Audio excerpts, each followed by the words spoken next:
많은 분들이 소금은 무조건 몸에 해롭다고 생각하십니다. 고혈압 환자는 특히 소금을 멀리해야 한다고 배워왔고 건강을 위해서는 싱겁게 먹는 게 최고라고 알고 계시죠? 하지만 저는 이 말씀을 드려야겠습니다. 이건 절반만 맞는 이야기입니다. 정제염을 과다하게 섭취하면 당연히 문제가 생깁니다. 하지만 올바른 소금을 적절히 섭취하면 오히려 우리 몸의 세포를 살리고 혈당을 안정시키고 뱃살까지 줄여주는 놀라운 일이 벌어집니다. 저는 30년간 미네랄과 세포 건강을 연구해온 김도연 박사입니다. 대학에서 생화학을 전공했고 이후 줄곧 인체의 미네랄 균형과 세포막 기능에 대해 연구해왔습니다. 그 과정에서 수많은 분들의 건강 상담을 진행하면서 한 가지 확신을 갖게 되었습니다. 우리가 소금에 대해 알고 있던 상식 중 상당 부분이 잘못됐다는 사실입니다. 오늘 제가 말씀드릴 내용은 단순해 보이지만 실은 매우 과학적인 근거가 있습니다. 아침 공복에 마시는 소금물 한 잔이 우리 몸을 어떻게 바꾸는지, 왜 뱃살이 줄어들고 혈당이 안정되는지 그 원리를 차근차근 설명드리겠습니다. 많은 분들이 나이가 들수록 뱃살이 빠지지 않고 식사 조절을 해도 혈당이 높아지고 아침마다 얼굴이 붓고 변비에 시달리십니다. 이 모든 증상의 공통된 원인이 바로 세포막이 굳어버렸기 때문이라는 걸 아시나요? 세포막이 말랑말랑해야 영양분도 들어가고 노폐물도 나오는데 나이가 들면서 이 세포막이 점점 굳어집니다. 그러면 혈액 속에 당분이 돌아다녀도 세포 안으로 들어가지 못하고 그 당분은 결국 뱃살로 쌓이게 됩니다. 이걸 막을 수 있는 가장 간단한 방법이 바로 아침 소금물 한 잔입니다. 소금물 속 미네랄이 세포막을 열어주고 세포 기능을 회복시켜서 몸 전체의 균형을 바로잡아줍니다. 물론 어떤 소금이든 좋다는 이야기는 아닙니다. 정제염처럼 미네랄이 다 빠진 소금은 오히려 해롭습니다. 하지만 천일염이나 암염처럼 미네랄이 살아있는 소금은 전혀 다른 역할을 합니다. 오늘 이 영상을 끝까지 보시면 여러분도 내일 아침부터 당장 실천할 수 있는 방법을 알게 되실 겁니다. 혹시 여러분은 아침에 일어나서 가장 먼저 무엇을 드시나요? 댓글로 알려주세요. 제가 기억하는 분 중에 이정숙 67세님이 계십니다. 이분은 저를 처음 찾아오셨을 때 정말 힘들어 하셨어요. 뱃살이 너무 답답하게 불어나 있었고 아무리 운동하고 식사량을 줄여도 배만 볼록 나와 있더라고요. 혈당도 문제였습니다. 아침에는 괜찮은데 점심 먹고 나면 혈당이 확 올라가고 저녁 먹고 나면 더 심해져서 밤에 자다가도 화장실을 몇 번씩 가야 했습니다. 채소 위주로 먹고 밥도 반 공기만 먹고 과일도 거의 안 드셨는데 혈당은 계속 높았습니다. 이분은 본인을 정말 많이 탓하셨어요. 내가 게으른 탓이지, 내가 의지가 약한 탓이지 하면서 스스로를 자책하셨습니다. 하지만 제가 이분을 자세히 살펴보니 문제는 의지가 아니었습니다. 세포가 이미 굳어버린 상태였던 거예요. 세포막이 딱딱하게 굳으면 아무리 좋은 음식을 먹어도 영양분이 세포 안으로 못 들어갑니다. 그러니까 혈액 속에 당분만 계속 떠다니고 그게 결국 뱃살로 쌓이는 겁니다. 저는 이분께 아주 간단한 제안을 했습니다. 아침마다 미지근한 물 한 컵에 천일염을 한 꼬집 넣어서 공복에 드시라고 말씀드렸습니다. 처음에는 의아해 하셨죠? 소금을 먹으라니 고혈압 위험하지 않냐고 물어보셨어요. 하지만 제가 설명드렸습니다. 정제염이 아니라 미네랄이 살아있는 천일염은 전혀 다른 작용을 한다고요. 그리고 양도 아주 조금이니까 걱정하지 말라고 안심시켜드렸습니다. 이정숙 67세님은 반신반의하면서도 실천하기 시작했습니다. 그런데 놀라운 일이 벌어졌어요. 단 일주일 만에 몸이 한결 가벼워지셨다고 하더라고요. 아침에 일어났을 때 얼굴 붓기가 확 줄었고 화장실도 훨씬 편하게 갈 수 있었습니다. 무엇보다 식사 후에 혈당이 예전처럼 크게 오르지 않았어요. 2주가 지나자 허리둘레가 눈에 띄게 줄기 시작했고 한 달 후에는 바지 사이즈를 한 치수 줄여야 할 정도였습니다. 이분의 변화는 거기서 끝나지 않았습니다.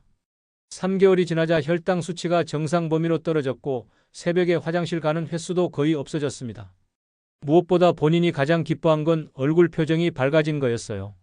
더 이상 자기를 탓하지 않게 됐다고 이제는 아침마다 일어나는 게 즐겁다고 말씀하셨습니다. 여러분, 이 이야기는 특별한 사람의 이야기가 아닙니다. 여러분도 충분히 경험할 수 있는 변화입니다. 이정숙 67세님처럼 작은 습관 하나만 바꿔도 몸 전체가 달라질 수 있습니다. 오늘 이 영상에서 말씀드릴 내용은 여러분의 건강관리 방식을 완전히 바꿀 수 있는 중요한 지혜입니다. 이 이야기를 끝까지 듣고 실천하셔야만 진정한 변화를 경험할 수 있습니다. 혹시 아직 구독과 좋아요를 누르지 않으셨다면 지금 바로 눌러주세요. 이 채널은 여러분의 건강한 노년을 응원합니다. 이런 중요한 정보를 더 많은 분들이 알 수 있도록 구독과 좋아요로 응원해주세요. 끝까지 보시면 왜 지금 당장 여러분의 작은 습관을 바꿔야 하는지 분명하게 깨닫게 되실 겁니다. 뒤에 나올 실천법을 모르시면 지금까지의 노력이 의미 없어질 수 있어요. 마지막에 나올 단 하나의 습관이 모든 것을 바꿀 수 있습니다. 여러분의 식습관을 바꾸는 작은 실천만으로도 충분히 일어날 수 있는 일이죠. 그래서 이제는 우리 일상에서 소금물이 어떤 놀라운 변화를 만드는지 하나씩 자세히 짚어보겠습니다. 가장 먼저 말씀드릴 건 뱃살 감소입니다. 나이가 들면 누구나 뱃살이 늘어나는 걸 당연하게 생각하시는데 사실 이건 세포막 기능이 떨어져서 생기는 현상입니다. 우리 몸의 세포막은 지방과 단백질로 이루어져 있는데 이 막이 말랑말랑해야 영양분이 들어가고 노폐물이 빠져나옵니다. 그런데 나이가 들면서 세포막이 점점 굳어지면 혈액 속에 있는 당분이 세포 안으로 못 들어가요. 그럼 그 당분은 어디로 갈까요? 바로 복부 지방으로 쌓입니다. 소금물 속에 들어있는 미네랄, 특히 나트륨과 칼륨과 마그네슘 같은 성분들이 세포막을 열어주는 역할을 합니다. 세포막에는 이온 통로라는 게 있는데 이 통로를 통해서 영양분이 들어가고 나옵니다. 미네랄이 부족하면 이 통로가 제대로 작동하지 않아요. 그런데 아침 공복에 소금물을 마시면 이 이온 통로가 활성화되면서 혈액 속 당분이 세포 안으로 쑥쑥 들어갑니다. 당분이 세포 안으로 들어가면 에너지로 쓰이기 때문에 더 이상 뱃살로 쌓이지 않습니다. 한국영양학회에서 발표한 보고서를 보면 미네랄 균형이 회복되면 체지방 분해 속도가 크게 증가한다고 밝혔습니다. 특히 복부 지방은 일반 지방보다 미네랄 불균형에 더 민감하게 반응한다고 해요. 그러니까 소금물 한 잔이 직접 지방을 태우는 건 아니지만 세포 기능을 회복시켜서 결과적으로 뱃살이 줄어드는 겁니다. 제가 상담했던 이정숙 67세님 말고도 많은 분들이 이런 경험을 하셨어요. 박영수 68세님도 그중 한 분입니다. 이분은 정말 운동을 열심히 하셨어요. 매일 아침 1시간씩 걸으시고 저녁에는 스쿼트도 하시고 식사량도 많이 줄이셨습니다. 그런데 뱃살만큼은 절대 안 빠지더라고요. 저는 이분께 운동량을 줄이라고 했습니다. 대신 아침마다 소금물 한 잔을 드시라고 권했죠. 2주가 지나자 허리둘레가 확실히 줄기 시작했고 한 달 후에는 벨트 구멍을 한 칸 더 조일 수 있었습니다. 식사량을 줄이지도 않았고 운동량도 오히려 줄였는데 뱃살이 빠진 겁니다. 이걸 실천하는 방법은 정말 간단합니다. 아침에 일어나자마자 미지근한 물 200ml에 천일염을 한 꼬집 넣으세요. 한 꼬집이면 대략 손가락 끝으로 집은 정도입니다. 그걸 입안에서 천천히 굴리면서 삼키시면 됩니다. 급하게 벌컥벌컥 마시지 마세요. 입안에서 혀로 느끼면서 천천히 삼켜야 미네랄 흡수가 더 잘 됩니다. 여기서 주의할 점이 있습니다. 급하게 마시면 위에 부담이 갈 수 있어요. 특히 평소에 위가 약한 분들은 더욱 천천히 마셔야 합니다.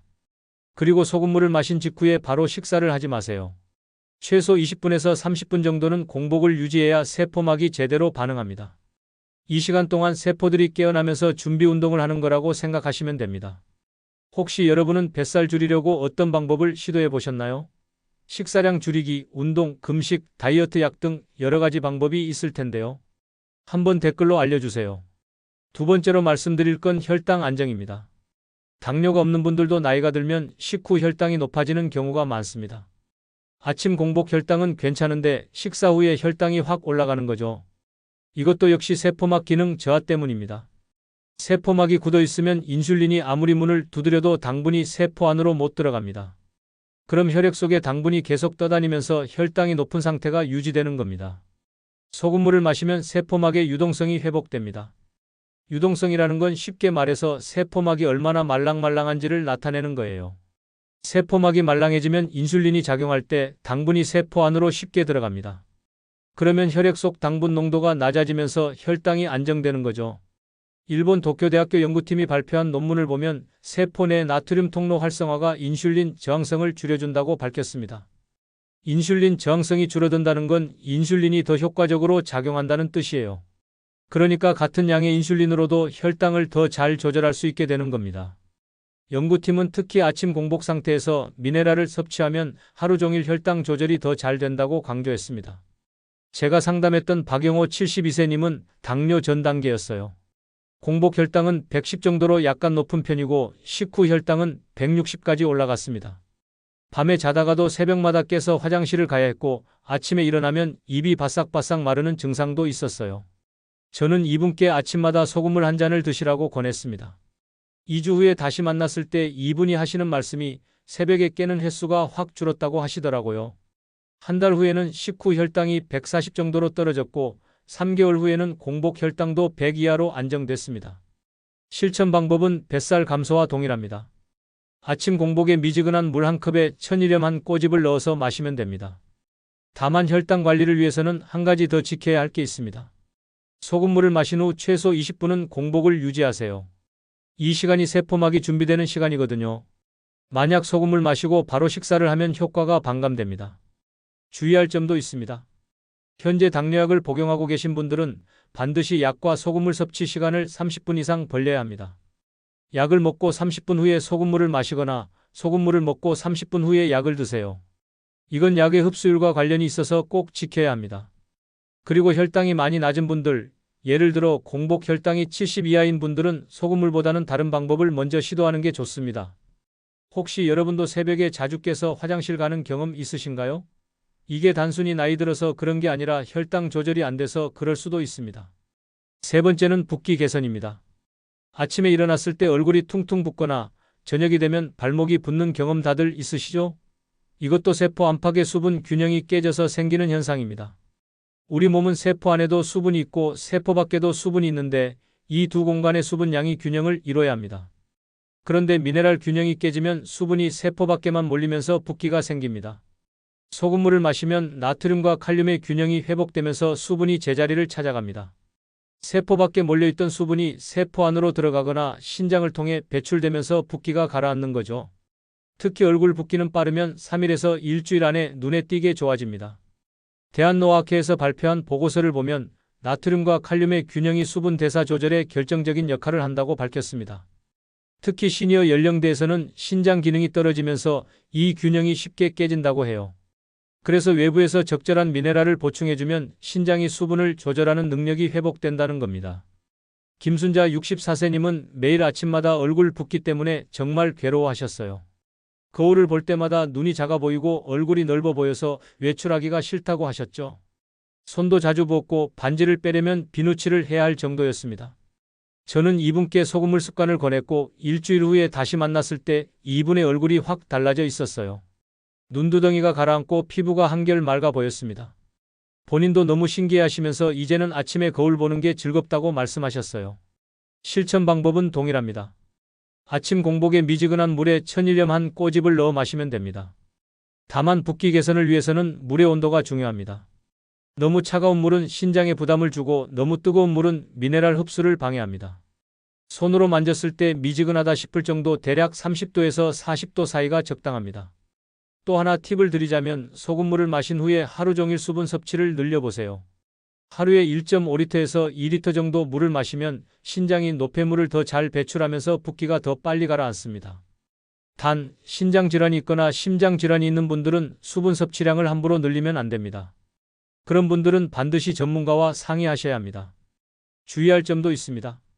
저녁에는 소금물을 마시지 마세요. 저녁에 마시면 오히려 밤사이 수분이 몸에 쌓여서 아침 붓기가 더 심해질 수 있습니다. 소금물은 반드시 아침 공복에만 드세요. 혹시 여러분도 아침마다 얼굴 붓는 경험 있으신가요? 한번 댓글로 알려주세요. 네 번째는 면역력 강화입니다. 나이가 들면 감기도 자주 걸리고 환절기만 되면 비염이 심해지고 작은 상처도 잘 낫지 않습니다. 이것도 세포 기능 저하와 관련이 있습니다. 우리 몸의 면역세포들도 결국은 세포입니다. 세포막이 건강해야 면역세포가 제 기능을 하죠. 소금물 속 미네랄이 세포 기능을 회복시키면 만성 염증이 줄어들고 면역 반응이 강화됩니다. 특히 마그네슘이 중요한데 천일염에는 미량이지만 마그네슘도 들어 있습니다.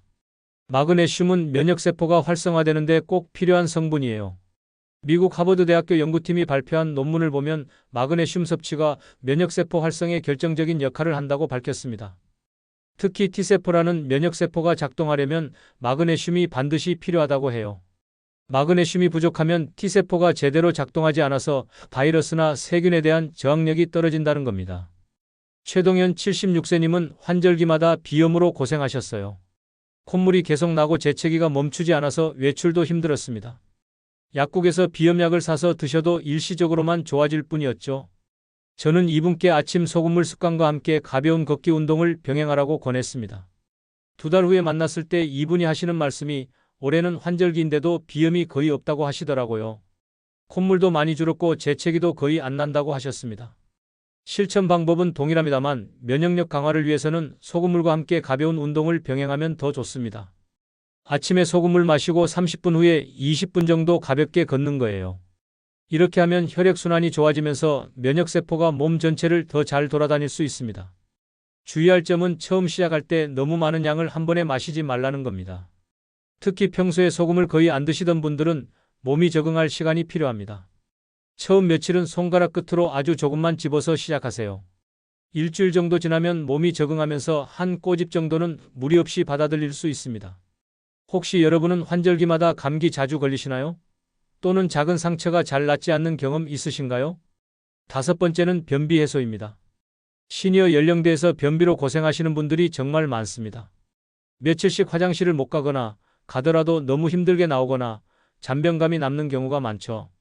식이섬유를 많이 먹고 물도 많이 마시는데 변비가 안 나아지는 이유는 장 운동성이 떨어져서입니다. 소금물을 마시면 장 연동 운동이 자극받습니다. 나트륨이 장 속 수용체를 활성화시키면서 장이 꿈틀거리기 시작하는 거예요. 동시에 장 속으로 수분이 끌려 들어가면서 변이 부드러워집니다. 그래서 아침에 소금물을 마시면 30분에서 1시간 안에 자연스럽게 화장실에 가고 싶어집니다. 대한소화기학회 자료를 보면 나트륨 수용체 자극이 장 운동성을 높이는 것으로 보고되었습니다. 특히 공복 상태에서 미네랄이 장에 도달하면 장이 깨어나면서 연동 운동이 시작된다고 해요. 이건 약물적 자극이 아니라 자연스러운 생리 반응이기 때문에 장기적으로 해도 문제가 없습니다. 윤영희 74세님은 20년 넘게 변비로 고생하셨어요. 변비약 없이는 화장실을 갈 수가 없었고 약을 먹어도 배가 아프고 힘들게 나왔습니다. 장내시경 검사도 받아봤지만 특별한 이상은 없다고 했어요. 그냥 장 운동이 느려진 거라고 하더라고요. 저는 이분께 아침 소금물 습관을 권했습니다. 처음 사흘 동안은 별 변화가 없었는데 나흘째부터 아침마다 화장실에 가고 싶은 느낌이 들기 시작했대요. 일주일 후에는 매일 아침 규칙적으로 시원하게 볼 수 있었고 한 달 후에는 변비약을 완전히 끊을 수 있었습니다. 실천 방법은 동일합니다. 아침 공복에 미지근한 물에 천일염 한 꼬집을 넣어 마시면 됩니다. 다만 변비 해소를 위해서는 하루 수분 섭취를 충분히 늘려야 합니다. 하루에 최소 1.5리터, 가능하면 2리터 정도 물을 마시세요. 수분이 충분해야 장 속에서 변이 부드러워집니다. 주의할 점은 처음 며칠 동안 배변 횟수가 늘어날 수 있다는 겁니다. 하루에 2~3번 화장실에 갈 수도 있어요. 이건 정상적인 반응입니다. 장이 적응하면서 쌓여있던 걸 한꺼번에 배출하는 거거든요. 일주일 정도 지나면 하루에 한 번 규칙적으로 나오는 패턴이 잡힙니다. 혹시 여러분도 화장실 가는 게 힘든 날이 많으신가요? 한번 댓글로 알려주세요. 이렇게 아침 소금물 한 잔은 단순해 보이지만 우리 몸 전체의 흐름을 바꾸는 출발점이 됩니다. 뱃살도 줄고 혈당도 안정되고 붓기도 가라앉고 면역력도 좋아지고 변비도 해결됩니다. 이 모든 변화의 시작은 바로 세포막을 건강하게 만드는 거예요. 이제 좀 더 구체적인 생활 실천법과 주의사항을 이어서 말씀드리겠습니다.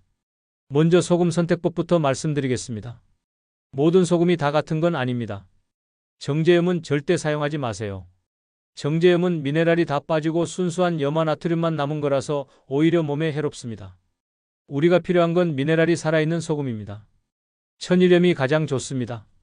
천일염은 바닷물을 햇볕에 말려서 만든 거라서 칼륨, 마그네슘, 칼슘 같은 미네랄이 풍부하게 들어있어요. 만약 천일염을 구하기 어려우시면 핑크솔트나 암염도 괜찮습니다. 핑크솔트는 히말라야 산에서 나는 암염인데 미네랄 함량이 높습니다. 용소금도 좋은 선택입니다. 용소금은 땅속 깊은 곳의 암염층에서 나온 물을 증발시켜 만든 거라서 미네랄이 풍부합니다. 다만 처음 시작하시는 분들은 가장 구하기 쉬운 천일염으로 시작하세요. 마트에서도 쉽게 살 수 있고 가격도 부담 없습니다. 천일염을 고를 때는 색깔을 잘 보세요. 너무 하얗게 표백된 것보다는 약간 회색빛이 도는 게 더 좋습니다. 그게 자연 그대로의 미네랄이 살아있다는 증거거든요. 그리고 굵기도 중요합니다. 너무 고운 가루보다는 약간 굵은 입자가 더 좋아요. 입자가 굵으면 입안에서 천천히 녹으면서 미네랄 흡수가 더 잘 됩니다. 혹시 집에서 어떤 소금을 주로 쓰시나요? 한번 확인해 보세요. 성분표를 보면 염화나트륨 함량이 나와 있는데 염화나트륨이 99% 이상이면 정제염입니다. 천일염은 보통 85%에서 90% 정도이고 나머지는 다른 미네랄입니다. 두 번째는 섭취 시간입니다. 아침 공복이 가장 효과적입니다. 밤사이 우리 몸은 금식 상태였기 때문에 세포들이 영양분을 받아들일 준비가 되어 있어요. 이때 미네랄이 들어오면 세포가 빠르게 반응합니다. 그래서 아침 공복 시간대가 가장 중요한 겁니다. 일어나자마자 바로 마시는 게 좋습니다. 화장실 다녀오고 세수하고 소금물 마시는 순서로 습관을 만드세요. 그리고 소금물을 마신 후 최소 20분에서 30분은 공복을 유지해야 합니다. 이 시간 동안 세포막이 활성화되고 장도 준비 운동을 합니다. 만약 소금물 마시고 바로 식사를 하면 효과가 반감돼요. 식사 직후에는 절대 마시지 마세요. 식사 후에 마시면 소화액과 섞이면서 미네랄 흡수가 방해받습니다. 그리고 저녁에도 마시지 마세요. 저녁에 마시면 밤사이 수분이 쌓여서 아침에 더 붓게 됩니다. 소금물은 하루에 한 번 아침 공복에만 드세요. 기상시간이 불규칙한 분들도 계실 텐데요. 그래도 일어나자마자 바로 마시는 습관을 들이시면 됩니다. 중요한 건 공복 상태라는 거예요. 일어난 시간보다는 공복 여부가 더 중요합니다. 알람을 맞춰두는 것도 좋은 방법입니다. 아침 알람이 울리면 제일 먼저 소금물부터 마시는 습관을 만드세요. 혹시 여러분은 아침에 일어나면 가장 먼저 하시는 습관이 무엇인가요? 댓글로 알려주세요. 세 번째는 물 온도입니다.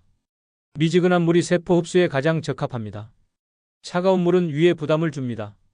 특히 아침 공복에 찬물을 마시면 위벽이 수축하면서 소화 기능이 떨어질 수 있어요. 반대로 너무 뜨거운 물도 좋지 않습니다. 뜨거운 물은 미네랄 흡수를 방해하고 이방과 식도를 자극할 수 있습니다. 적정 온도는 30도에서 40도 사이입니다. 손으로 만져서 따뜻하지도 차갑지도 않은 정도가 딱 좋습니다. 체온과 비슷한 온도라고 생각하시면 됩니다. 이 온도에서 미네랄이 가장 잘 녹고 세포막도 가장 잘 반응합니다. 물을 준비하는 방법은 간단합니다. 냉장고에서 꺼낸 찬물에 끓인 물을 조금 섞으면 미지근한 온도가 됩니다.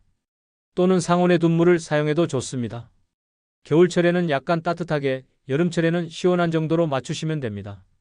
중요한 건 극단적인 온도를 피하는 거예요.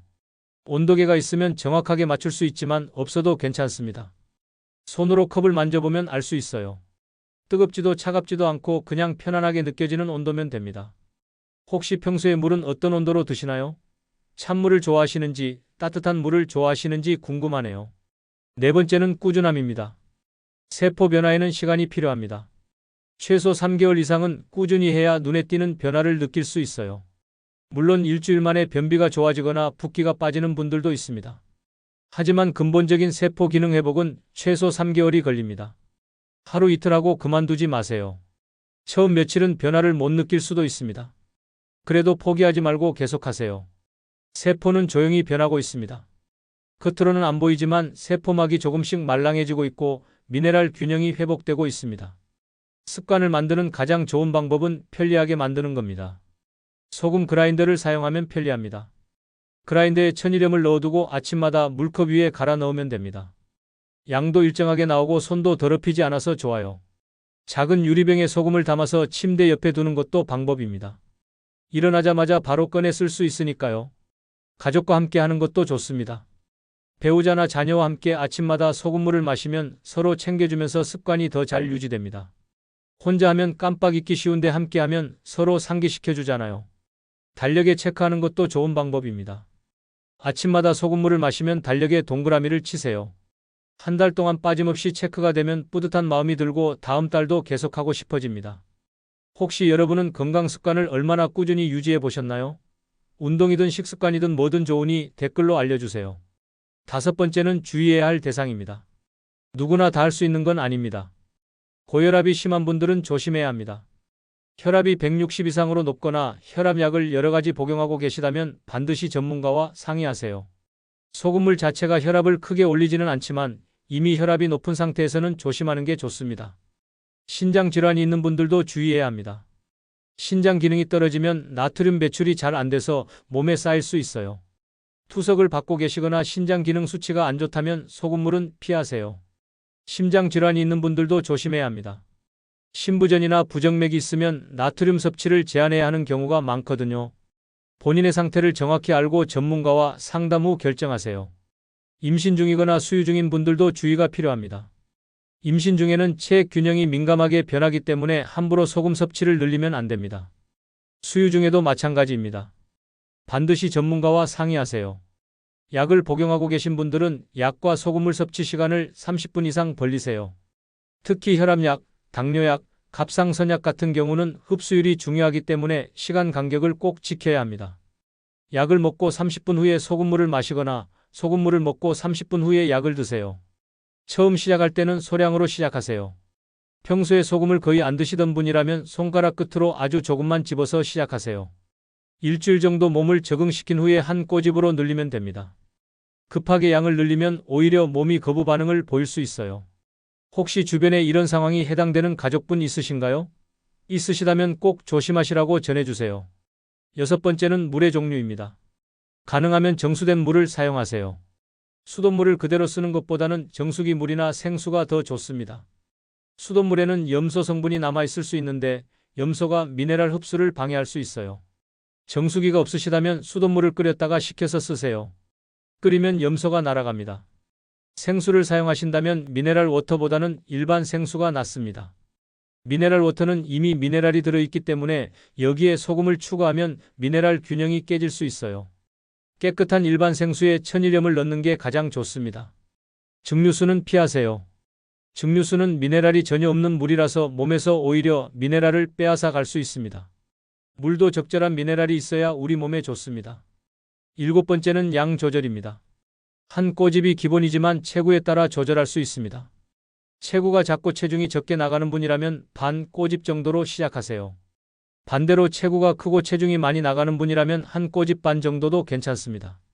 중요한 건 본인 몸의 반응을 잘 관찰하는 겁니다. 만약 소금물을 마신 후에 속이 불편하거나 입이 너무 짜다는 느낌이 들면 양을 줄이세요. 반대로 아무 느낌이 없고 변화도 없다면 양을 조금 늘려볼 수 있습니다. 본인 몸에 맞는 적정량을 찾는 게 중요합니다. 8번째는 계절별 조절입니다. 여름철에는 땀을 많이 흘리기 때문에 소금물이 더 필요할 수 있습니다. 여름철에는 양을 약간 늘려도 좋습니다. 반대로 겨울철에는 땀을 덜 흘리니까 기본량으로 유지하세요. 계절에 따라 우리 몸의 미네랄 소비량이 다르기 때문에 이를 고려해서 조절하면 더 좋습니다. 9번째는 운동과의 병행입니다. 소금물만 마시는 것보다 가벼운 운동을 함께하면 효과가 배가 됩니다. 소금물 마시고 30분 후에 20분에서 30분 정도 가볍게 걷는 게 좋습니다. 걷기 운동을 하면 혈액순환이 좋아지면서 미네랄이 온몸에 더 잘 퍼집니다. 세포들도 활성화되고 신진대사도 빨라집니다. 꼭 걷기가 아니어도 됩니다. 스트레칭, 요가, 맨손 체조 같은 가벼운 운동이면 충분합니다. 너무 격렬한 운동은 오히려 안 좋습니다. 아침 공복 상태에서 격렬한 운동을 하면 저혈당이 올 수 있으니까요. 가볍게 몸을 풀어주는 정도면 충분합니다. 10번째는 식사와의 조화입니다. 소금물을 마신다고 해서 식사에서 소금을 완전히 빼면 안 됩니다. 음식을 만들 때도 적절한 간을 해야 합니다. 다만 정제염 대신 천일염을 쓰세요. 요리할 때도 천일염을 쓰면 미네랄 섭취가 더 늘어납니다. 국이나 찌개를 먹을 때도 너무 싱겁게만 먹지 마세요. 적당한 간이 있어야 우리 몸이 영양분을 잘 흡수합니다. 물론 과하게 짜게 먹으라는 건 아닙니다. 딱 적당한 정도 맛있다고 느껴지는 정도면 됩니다. 이렇게 지켜야 할 것들이 많아 보이지만 사실 핵심은 간단합니다. 아침 공복에 미지근한 물에 천일염 한 꼬집 넣어서 마시고 30분 후에 식사하고 꾸준히 계속하면 됩니다. 나머지는 본인 상황에 맞게 조절하시면 되는 거예요. 이렇게 지켜야 오래가는 습관이 되고 오래 할수록 효과도 커집니다. 이제 오늘 내용을 정리하면서 마무리하겠습니다. 오늘 말씀드린 핵심은 분명합니다. 우리가 알고 있던 잘못된 상식은 소금은 무조건 몸에 해롭다는 것이었습니다. 고혈압 환자는 소금을 멀리해야 하고 건강을 위해서는 싱겁게 먹는 게 최고라고 배워왔죠. 하지만 올바른 사실은 이겁니다.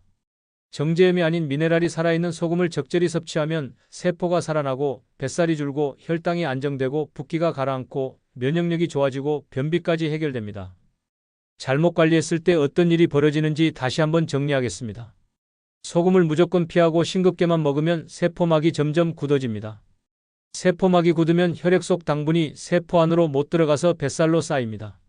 혈당도 계속 높은 상태로 유지되고 새벽마다 화장실에 가야 하고 아침마다 얼굴이 붓고 환절기마다 감기에 걸리고 며칠씩 변비로 고생하게 됩니다.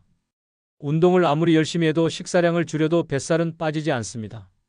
이게 잘못된 상식을 따랐을 때 일어나는 일입니다. 반대로 제대로 관리했을 때는 어떤 일이 벌어질까요? 아침마다 미지근한 물에 천일염 한 꼬집을 넣어서 공복에 마시면 세포막이 말랑해집니다. 세포막이 말랑해지면 혈액 속 당분이 세포 안으로 쑥쑥 들어가서 에너지로 쓰입니다. 뱃살은 자연스럽게 줄어들고 허리둘레가 눈에 띄게 줄어듭니다. 혈당도 안정되면서 식후에 혈당이 크게 오르지 않고 새벽에 깨는 횟수도 줄어듭니다. 세포 안팎의 수분 균형이 회복되면서 아침 얼굴 붓기가 가라앉고 피부가 맑아집니다. 손발 붓기도 줄어들어서 반지 빼는 게 훨씬 쉬워지고 신발도 편하게 신을 수 있습니다. 면역세포가 활성화되면서 환절기에도 감기에 잘 안 걸리고 작은 상처도 빨리 아뭅니다. 비염이나 알레르기 증상도 많이 줄어듭니다. 장연동 운동이 활발해지면서 매일 아침 규칙적으로 화장실에 갈 수 있습니다. 변비약 없이도 시원하게 볼 수 있고 배가 편안해지면서 하루 종일 몸이 가볍습니다. 이 모든 변화가 단지 아침 소금물 한 잔에서 시작됩니다. 오늘 당장 실천할 수 있는 제안은 아주 간단합니다. 내일 아침 일어나자마자 미지근한 물 한 컵에 천일염 한 꼬집을 넣어서 마셔보세요. 물 온도는 손으로 만졌을 때 미지근한 정도면 됩니다. 소금은 정제염이 아닌 천일염을 쓰세요. 마트에서 쉽게 구할 수 있습니다. 한 꼬집은 손가락 끝으로 집은 정도면 충분합니다. 마시는 방법도 중요합니다. 급하게 벌컥벌컥 마시지 말고 입안에서 천천히 굴리면서 삼키세요. 그리고 마신 후 최소 20분에서 30분은 공복을 유지하세요. 그 시간 동안 세포들이 깨어나면서 준비 운동을 합니다. 30분 후에 평소처럼 아침 식사를 하시면 됩니다. 처음 며칠은 큰 변화를 못 느낄 수도 있습니다. 하지만 포기하지 마세요. 세포는 조용히 변하고 있습니다. 일주일쯤 지나면 변비가 좋아지거나 붓기가 빠지는 걸 느끼실 겁니다. 2주가 지나면 뱃살이 조금씩 줄기 시작하고 혈당도 안정되기 시작합니다. 3개월이 지나면 몸 전체가 완전히 달라진 걸 느끼실 겁니다. 작은 시작이지만 세포와 몸 전체가 깨어나기 시작합니다. 이정숙 67세님처럼 여러분도 충분히 변할 수 있습니다. 박영수 68세님처럼 운동량을 줄이고도 뱃살이 빠질 수 있습니다. 박영호 72세님처럼 새벽에 깨지 않고 푹 잘 수 있습니다. 김순자 64세님처럼 아침 얼굴 붓기에서 해방될 수 있습니다. 최동현 76세님처럼 환절기 비염에서 벗어날 수 있습니다. 윤영희 74세님처럼 20년 변비를 해결할 수 있습니다. 이 모든 변화는 특별한 사람만 경험하는 게 아닙니다.